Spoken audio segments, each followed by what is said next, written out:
Hello, everyone, and welcome back to the HUBB Live Trading Room. It's great to be back with you all. Some of you might have just joined us in the EWO Trader Live, but if not, welcome. It's great to have you with us. I will be introducing Mr. Rob Roy here in just a few moments, and we just want to cover our disclosure disclaimer agreement first. It's available on our website at all times. The main thing to take away from it is that we are not licensed investment advisors in the United States, so nothing is to be taken as personal investment advice. Again, always available on our website to be read in detail. Other than that, I know we got some crypto talk coming up. I'm excited to hear Rob's thoughts on that. And of course, very excited to interact with you all. So at this moment in time, I'll introduce the man of the hour, Mr. Rob Roy. Hey, Zach. Good to see you again. Been a long time. Long time no see. Yep. Yeah, all of an hour. For those of you that were with us on Evo Trader Live, I did preview a couple of the AI impulse trades that we have. So I thought I would update you on what's happened over the last hour. Not a whole heck of a lot, but we'll take a look at it. And we'll go through the current AI impulse searches, which are pretty light right now, which you kind of would expect during this period. Not a period where you would want to do a whole lot with pretty much a 4-day holiday. That's a lot of time decay in long options, with we only being open half a day on Friday, and the results don't show a whole lot. But let's just update on XRT. So on the retail ETF, still holding in there at the upper end.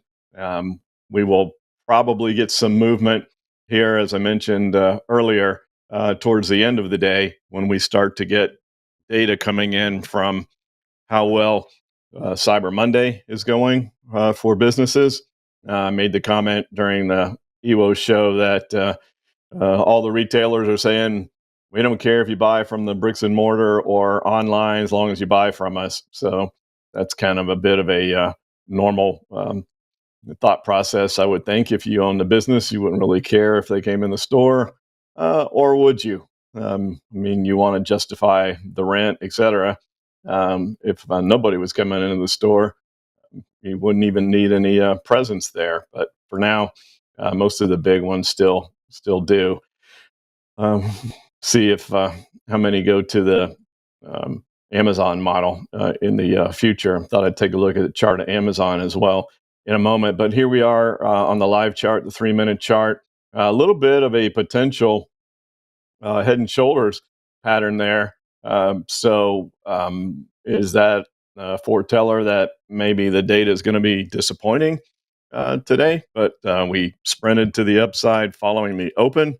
And then just kind of waiting and seeing right now. If you're wondering what would negate this pattern, well, we have to take out this high right here at around 11:30 or so. If we can break above that high, then that negates a potential head and shoulders pattern. But if we roll over from here and head back down, then there's a potential of moving down towards the lows of the day at the open, towards the end of the day, near the close. But we should have some data here coming in pretty soon, I would think, along those lines. And then the other one in the time strategy on TGT, we have kind of staying down a bit. You can see there's a tick up here just in the last 3-minute bar, and we'll see how that plays out. We need to get that back down towards where we were at the open. That got us almost to break even in the position, and we'll see what Target has to say. They guided lower, if you remember already. So this is just a little bit of a bounce up towards resistance at that 130 level, and that's right at the upper end of the boundary. The AI doesn't think there's too much of a chance of breaking above that. We still have this little bit of a gap right here, which would be gold. If we came back and filled that gap, that would be a nicely profitable trade if we could make it down to that point. But we have plenty of time as a January position, so lots of time for butterfly. Went a little further out than normal because of the fact that we could get this little bit of a bounce with retail time of the year, even after the big drop So far, that seems to have been a prudent move to make. If we start to look at the AI charts, as I said, it's pretty thin. Friday's results didn't give us anything on the bullish or bearish side. As you know, we can go back. So we can go back, and following Thursday, there'd be nothing because the market wasn't open that day. So we go back to Wednesday and look and see what the results were there. And the only one we had was Smucker's here. But look how low the score was at 4. That one's kind of tempting, as you know, or should know by now. The data scientists have told us that when you have a really low score, you can fade those. In other words, we would look for a potential downward move, but we're bouncing this morning, so don't know if we want to take advantage of that or not. There's been a couple specific instances where we've done this, but we're going to be pretty picky and choosy on which ones that we would fade on a very low score. And then looking on the bearish side, there was nothing there.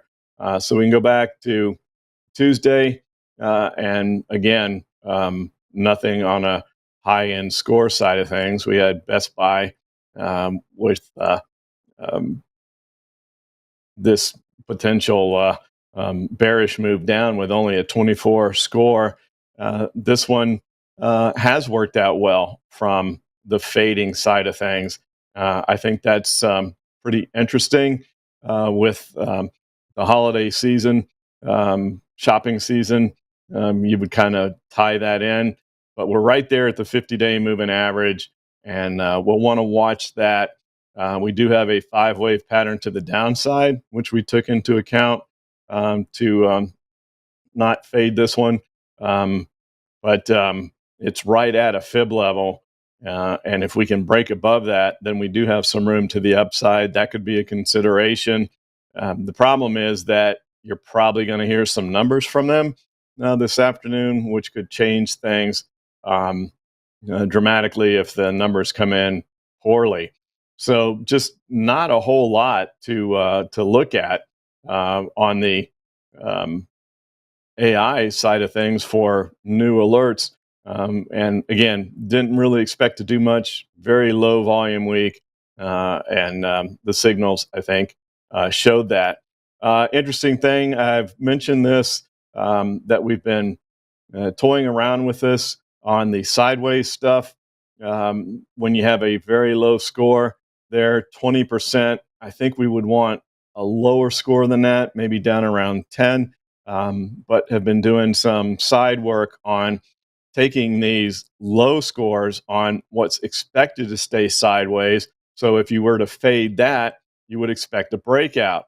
Now, the issue is they don't normally have the triangles and the things that we like on breakouts. So that's why we haven't sent any alerts out along this lines, but I am doing some analysis on these to see if that is indeed a strategy that could work in the volatility strategy. So just as a reminder, if it's expected to go sideways, but it has a really low score, according to the data scientists, you fade that, means you go the opposite direction of that, which would mean if it's a very low score on the expectation that it's going to stay in the boundaries, the expectation would then be it's going to break out of the boundaries, but not quite low enough, I don't think, to warrant anything along those lines. I didn't even look to see if there's options. We can pull that up real quick, hit the options button, and see what, let's just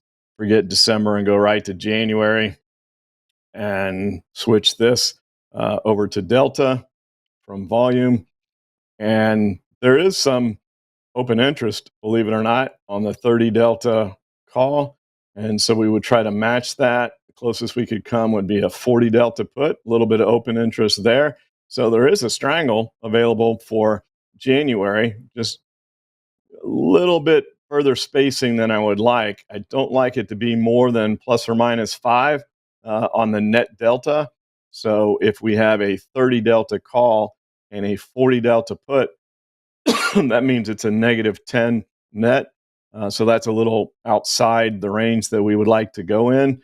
And then I also look at the option prices along those lines, and you can see that it would cost twice as much for the put as the call. Now, one thing that I've done in my own trading over the years that we haven't sent out as an alert here at EWO is what I call a ratio strangle. In other words, if we look at the pricing and where the deltas are, oftentimes you'll find a scenario just like this where the net delta is too far outside the +5 or the -5 range for the net delta. But if you can find it to where you can get two options on one side and one on the other, that's why I call it a ratio, and match the deltas along with the pricing, then that would be something to consider. But in this case, as you can see, we could do two calls basically for the price of one put. So from that standpoint, it would work. But if we did two 30 delta calls, that's a 60 delta, and we're only at a -40 delta on the put. So we're still at a net positive 20 delta, and that's too far. But there are scenarios. And so I like to educate our subscribers before we ever send out an alert along those lines. But if this does turn out to be a very viable strategy, in addition to the triangles, this could give us an added boost in the volatility strategy to start sending out even more alerts instead of just having a triangle. If we can find these AIs that are going to break out, I've often said that you don't have to have, obviously, a triangle for a stock to make a big breakout move. But if you have a triangle, high likelihood is going to break out. But this could be the answer to having way more activity in the volatility portfolio if these sideways results with very low scores are showing a tendency to break out. And then at some point down the road, now that you're starting to understand what I mean by a ratio strangle, there wouldn't be what are we doing questions all over the place. So don't want to send out anything without the subscriber base having an understanding of what we're talking about to do those. So it doesn't work in this case, but there could be a possibility along those lines as I continue to gather data on this potential strategy. Pretty excited about the possibilities here. Again, it would give us far more results in the volatility portfolio. So as far as, pardon me, looking at the new potential AI signals, they just are pretty non-existent this week. It's been a quiet week along those lines. We can go back and look at Monday's results and nothing in the sideways. If we go to looking on the bullish or bearish side, there were no results there either. So very quiet week AI-wise for new signals. The only one of any interest was this API and giving me the opportunity to explain that scenario to you. So with that, Zach, there really isn't a whole lot to talk about. We'll take a look at the market again real quick. You mentioned cryptos, so I'll update those since we had kind of brought those up in the EWO Trader Live segment. I do want to bring up some commentary that was on the financial networks after we finished the EWO Trader Show and before this, where they're talking about the fact that on average, and this is something that I think we need to be aware of with the market up here at the upper end of this rising pennant pattern here with a wave 3 and a potential wave 4, there has not been a 10% correction in the year 2024. And if you're wondering what the average is, I can tell you. The average is you have 10% correction every 364 days. That's pretty darn close to a year. So we haven't had one this year, and we're moving into December. So we're starting to push towards that 364, 365 day window. And I've been, bringing up the caution that yes, the market normally rises this time of year. Yes, the market normally rises in periods of low volume, but if you get a pullback, it can be exaggerated because of that low volume. And there's not a lot of motivation for anyone to step in and buy because of how the bonus structure works with investment managers. So if we do start to roll over from here, we could get a corrective move down, and that'll be quite interesting to watch and see how that plays out through the month of December. I also mentioned in the EWO show, this is the first trading day of December, and institutions put new money to work on the first trading day of the month, and that new money is from people funding IRAs, 401ks, et cetera, through various dollar cost averaging programs where they're just putting money away every month. And institutions keep that as cash until the next first trading day. And when the next first trading day of the month comes, that's when they put it to work. You can see that we kind of tried to break out of the top end of that trend line there. I can extend it just a little bit here, and you'll be able to see that. There we go, just a little bit. Testing further, but so far holding tiny bit above the 10-day moving average. Not too significant there. We could break higher, but enough to where it seems like we may struggle with this area here for a continued breakout. So I look for some sideways consolidation through here to stay within this pennant and then potentially drift up towards that 610 level. And then I think watch out in January. We could have some really good movement, some extended volatility. And that's what we want as option traders is we want volatility. We won't necessarily care which way things go. We just haven't had that many opportunities on the bearish side. It would kind of be fun to actually have some AI signals on the bearish side if we do get a bit of a correction. So no 10% correction this year so far. The average 364 days, just something to keep in the back of our minds if we do start to pull back a little bit from this upper trend line. So there's really not much else for me to show from the charts. So Zach, if there's any questions from the viewers, I'm happy to try to answer those. Look at any symbols, answer any portfolio questions, anything along those lines. Otherwise, we will. We did close out the AVGO that had broken below its fail zone. You can see that, and then of course, look what happens. Bounces right back up today, but you follow the rules, and we broke underneath it. And I had this conversation with the data scientists about the follow through day. We've talked about it, and they say if it breaks below the fail zone, that's your exit. So that's their viewpoint. They're the ones that have done all this AI research. So we follow along with what they say. Of course, if this turns and runs big back to the upside, that'll be frustrating.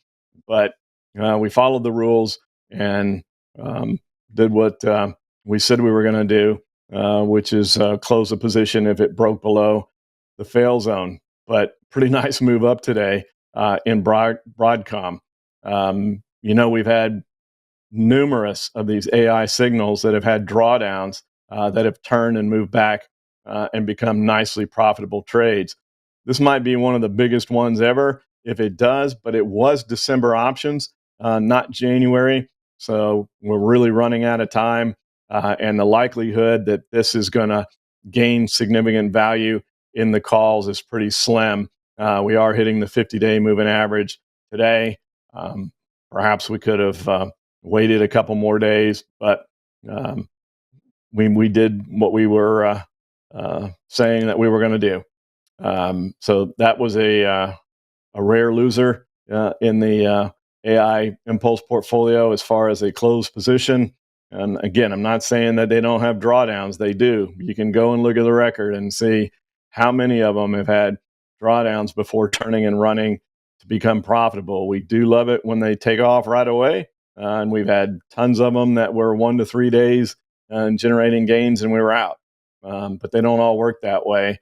And then here, we follow the guidelines of closing out below this, and perhaps it just hits this and turns and rolls back down. But we did what we said we were going to do. So, Zach, if there's any questions, happy to take them. Absolutely. And I assure you, I'm not fabricating this. Alex Andrew said cryptos, please. So appreciate that, Oh, Alex yeah. Andrew. I would like that analysis as well. All right. Well, we'll update a bunch of them since we have time.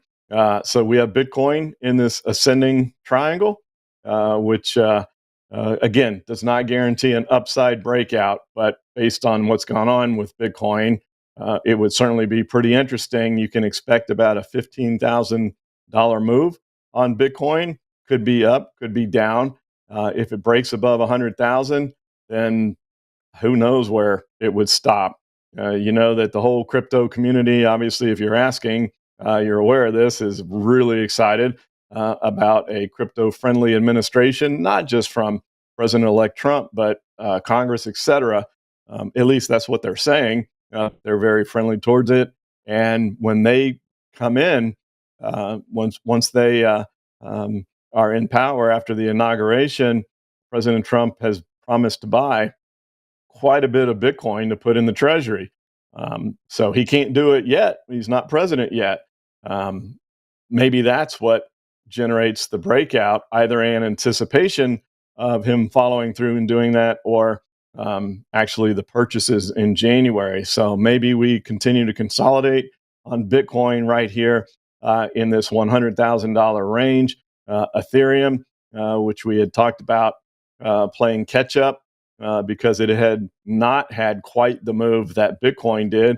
It has played catch up and it's run right up to the 61.8% fib extension, where you would expect it to go. Look at that, almost a perfect 38.2% B wave correction at that fib level.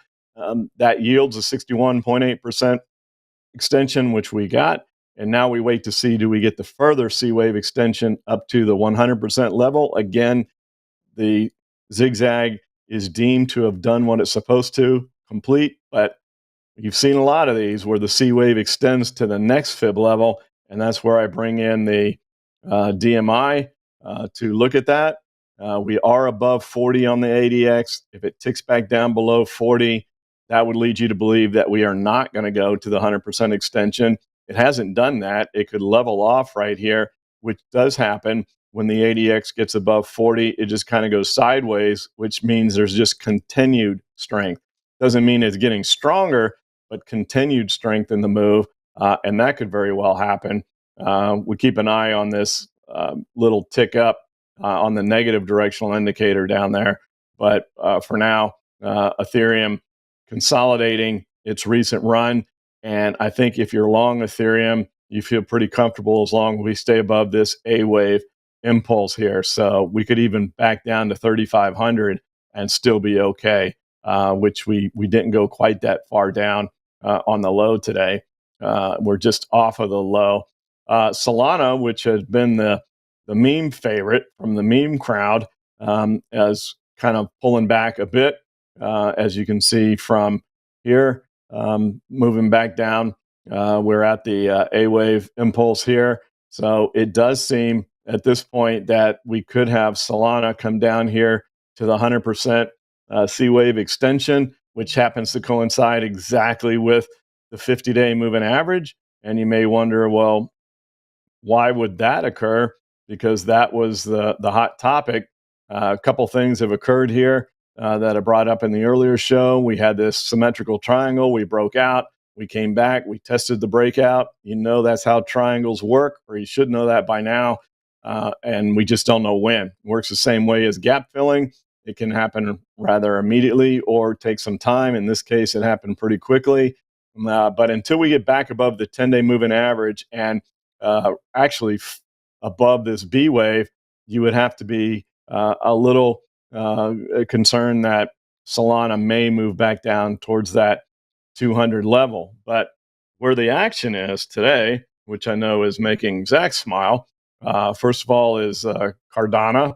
You can see Cardano having a nice big run to the upside here over the past week or so, just coming from basically the doldrums at around 25 cents to now almost a full dollar above that, hit $1.25 on the high today, backed off a few cents, but a nice momentum run there.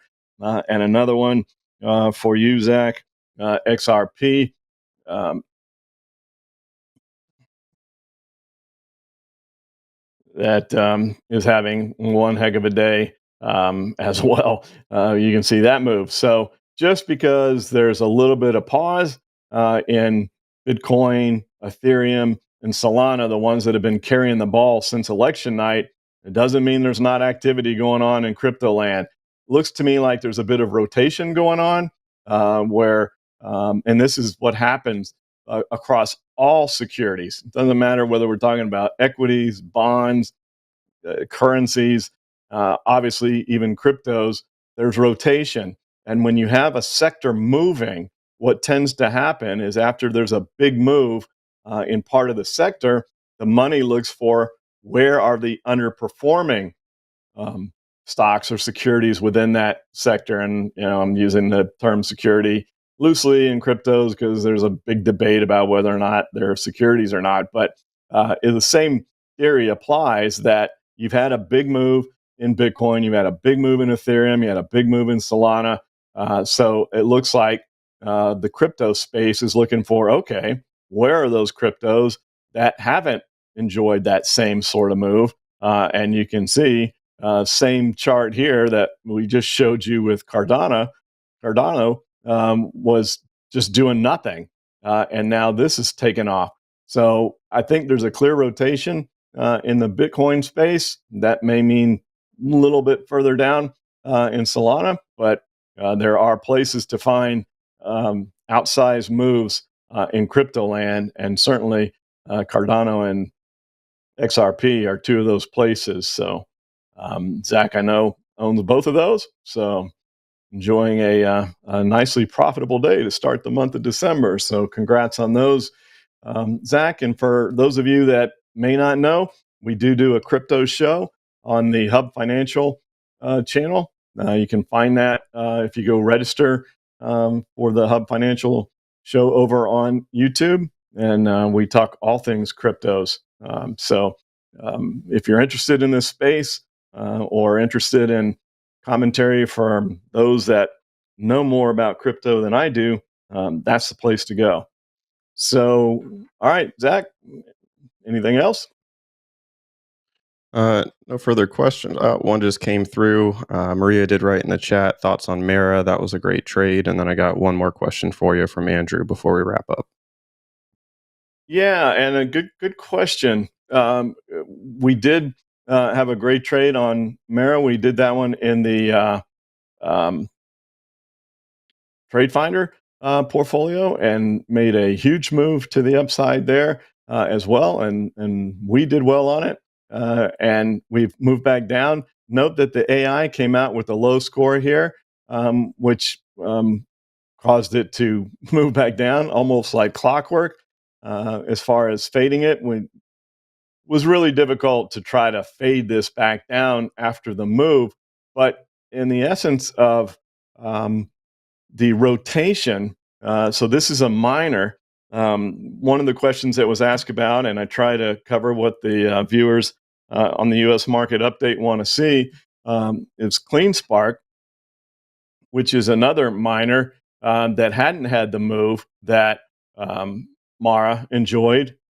So could this play catch up in the same vein that you saw with Cardano and XRP? So we did have one big move here right after the election, but it hasn't moved like MARA did, like Mara did. So maybe this is an area you would want to see it hold that 10-day moving average. And I'd actually want to see it hold above 15 here as well. But that could be one that plays a little bit of catch up too, because it's in the exact same space that MARA is. And then while we're talking so much about cryptos here, there was a question that came in on the U.S. market update about what about Coinbase?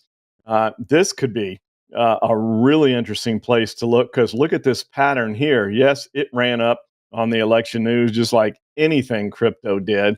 But look what's happened here is we have formed a bit of a symmetrical triangle on Coinbase, and they don't really care which crypto people are buying. Rotation, no rotation, as long as they're buying it on the Coinbase platform, they're going to do well.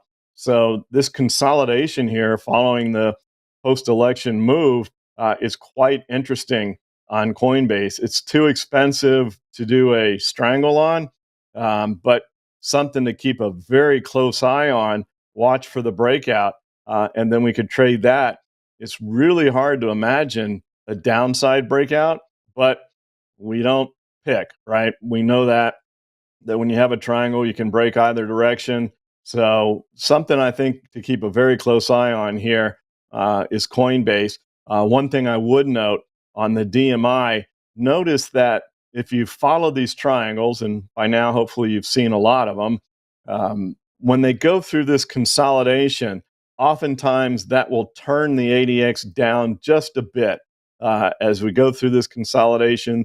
Even though the ADX is a bit of a lagging indicator, this has been long enough to where it could tick down, and it hasn't. So you've heard me talk about the DMI a lot, with the fact that I don't mind the positive directional indicator going down through a period of consolidation, or even a slight little backing and filling, as long as we don't get a tick up on the negative directional indicator. So we haven't had that. We've had a move down in the positive, but a move down in the negative as well. And in fact, the ADX has not only stayed steady, it's actually increased a little bit, which is really odd when you're going through a consolidation like this. So yes, I would think that leads you to assume an upside breakout, but we know that we don't do that. A symmetrical triangle can break either direction. I've seen just as good a setup as this for an upside move, break to the downside over the years. That's where the rules come from, experience. And so we wait and see. But if we start to see an upside breakout of this triangle, I think you have a pretty good move there. You can see that this bottom part of the triangle is or around 260, and the upper part 350. That's $90. So a little bit of a break here from 300. We could see Coinbase approach 400 on an upside breakout. So I'd keep a close eye on that one in the crypto space as well. All right. Thanks, Rob. We'll wrap up this session with a question here from Andrew on AAL. AAL. Good old airlines. American has been reporting pretty good things, as you can tell from the movement of the chart to the upside. A little bit of pause here following a nice run up in the wave 3. Definitely want to look at the DMI on this. Slight tick up in the negative directional indicator. Nothing too concerning yet, because you can see it's kind of ticked up and ticked down quite a bit in this jagged movement to the downside.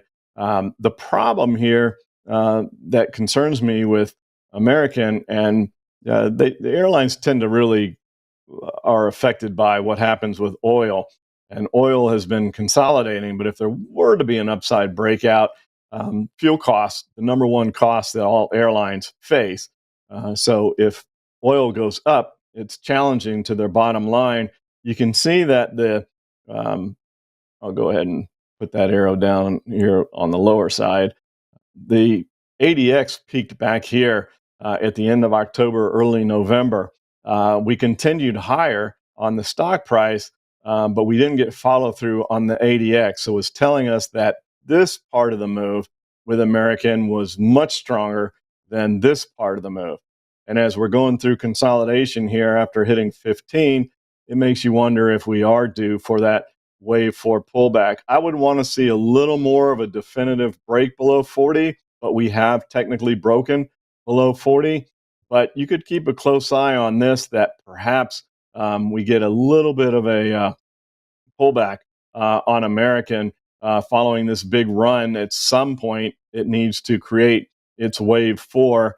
And based on the DMI specifically, once again, saying that that part of the move was much stronger than this part, leads you to believe that maybe we start to see a little bit of weakness in American airlines, but certainly had a nice move up till now. Alrighty, I think that'll wrap up today's session, Rob. Thank you for 2 insightful sessions. I think we'll let everyone get back to their Cyber Monday shopping, as you said, and of course, analyzing the market. So back over to you. Yeah, I'm going to be watching closely to see those retail reports come in on how Cyber Monday is going. That's obviously going to affect our XRT position. And curious just on my own to see spending trends have been okay. We talked about it in the EWO live session. It's been a mixed bag. Some have done very well, some not as well, but we'll see how that tends to play out throughout the rest of the day today and over the next few trading days. And so we'll let you get back to it so you can help boost the whole retail market. Sorry there wasn't more to talk about in the AI world today, but that'll be considerably different in next week's show. So have a great rest of your day, everybody. Look forward to talking again soon. Take care.